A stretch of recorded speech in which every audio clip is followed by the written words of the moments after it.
Hello guys, welcome back to my channel. In the last video we had seen how to make a Python Anywhere account so that we can use it as a platform for programming.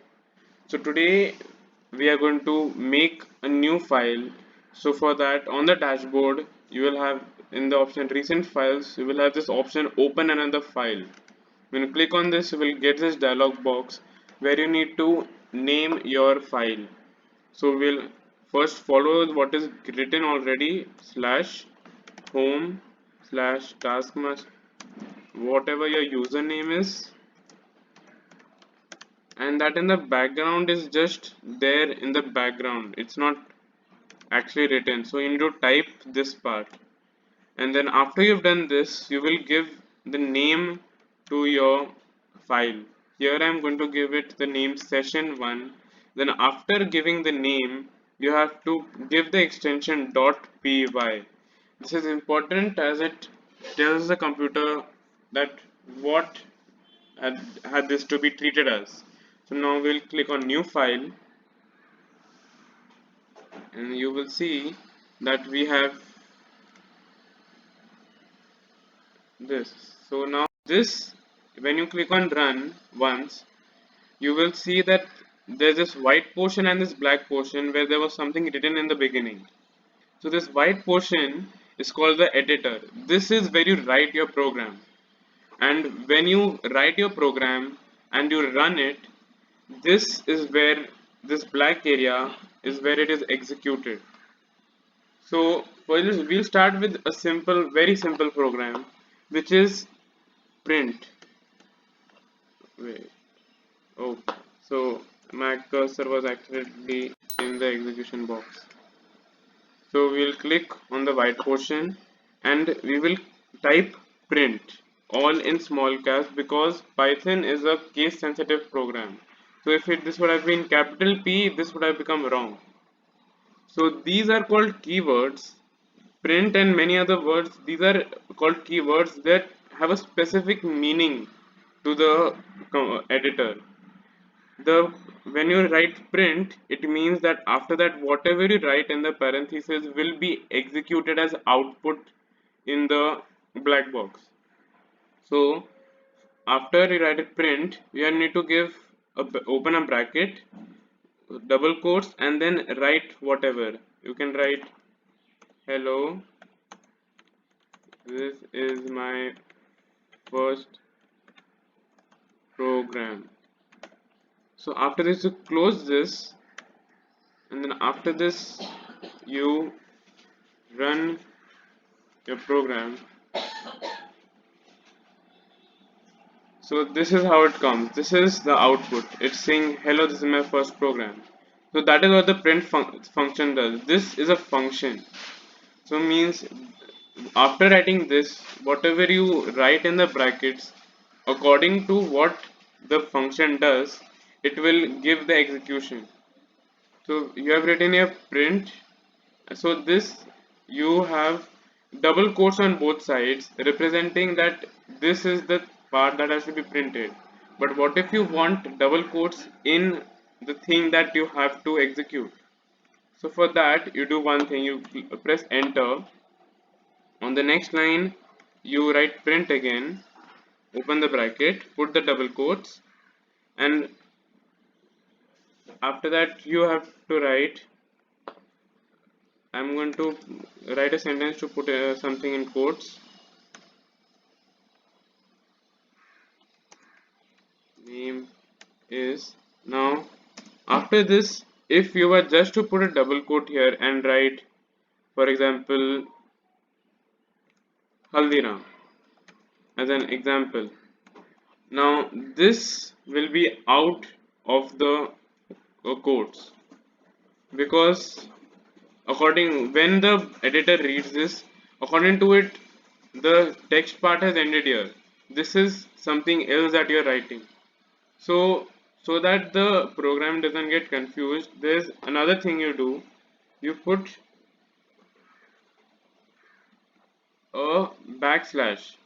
So what the black backslash does is that now this quote will also be printed. and we can put another quote here just like this, and then you can put a full stop and then put the actual quotes which ends the thing. So now after this, when you run your program, you can see that it has also printed those double quotes which you had put after a backslash. So this is how this is done. Now there is also another way of doing this, where in the print statement you can add multiple quotes.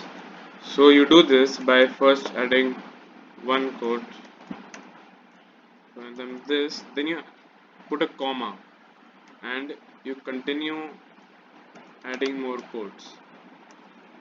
My name is again, and Taskmaster. So when you do this and you run the program, it will show like this.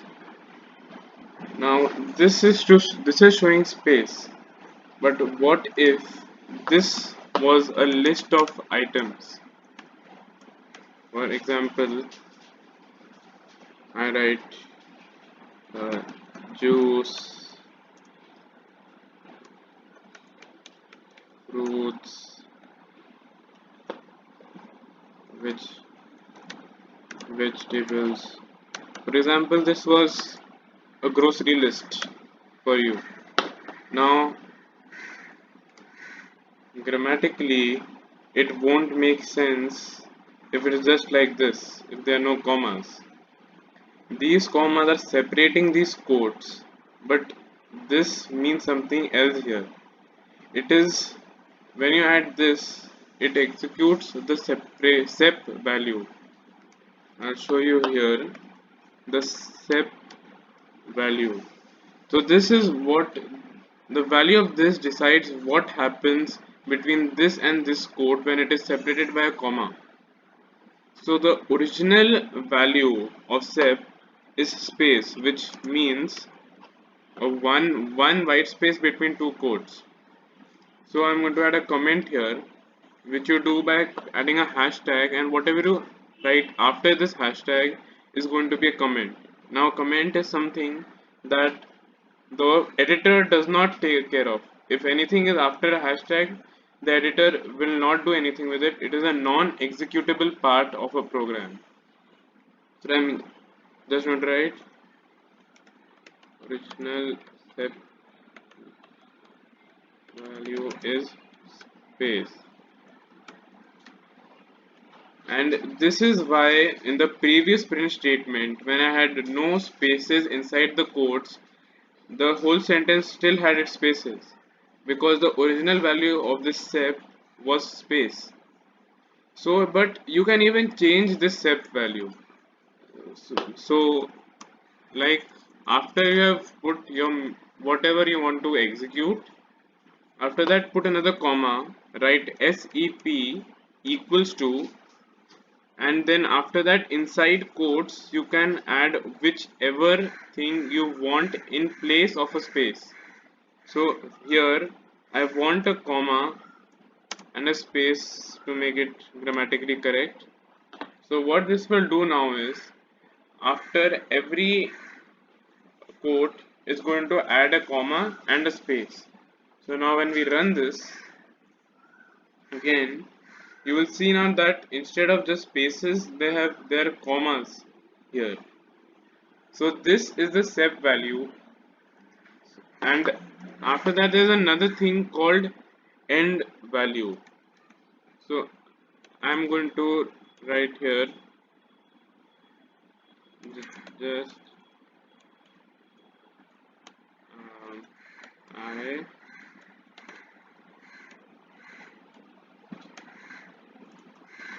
and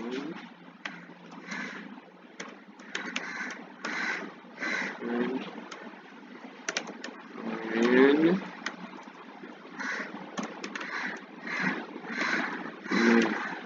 now when I will execute this,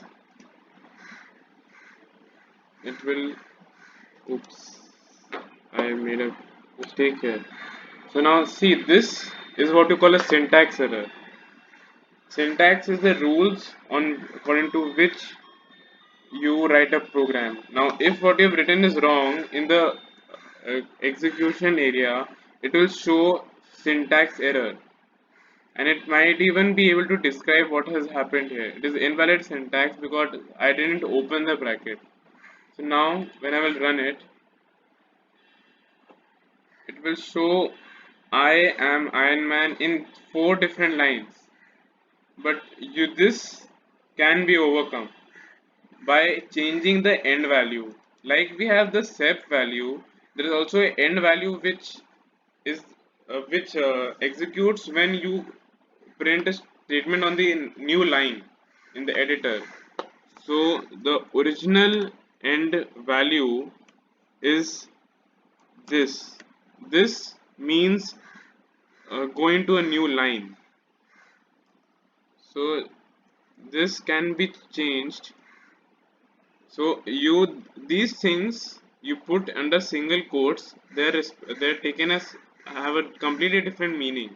Now backslash slash n means that when you wherever you put this, it will go to the next line. Whatever you've written after that, it doesn't matter, it will go to the next line whenever this is outside the brackets. So the original value of end is next line. That is why whenever you start a new line in the editor, it also corresponds here. But even this, like the sep value, can be changed. This can be done by, if I want to just have space, I can just do this. So I have put 2 double quotes, and between them I have put 1 white space. This I can do for the others too. So end equals to white space.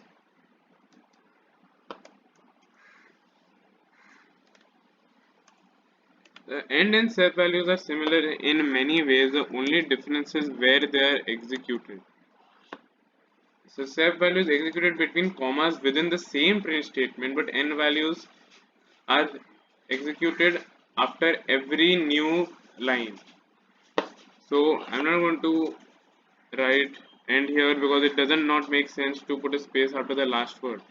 So now when I click on run, you will see now, even though this had been put in 4 different lines, here it is showing in one line and it's showing I am Iron Man with spaces.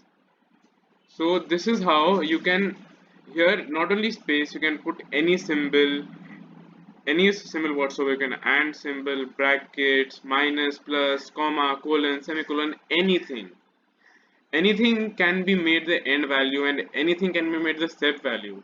You can change the values according to your requirements at any point in time, but make sure that there has to be a comma after the last quotes for sep value, and it has to be within the print statement within these parentheses, and for end also it has to be in the after a comma, and that has to be within parentheses.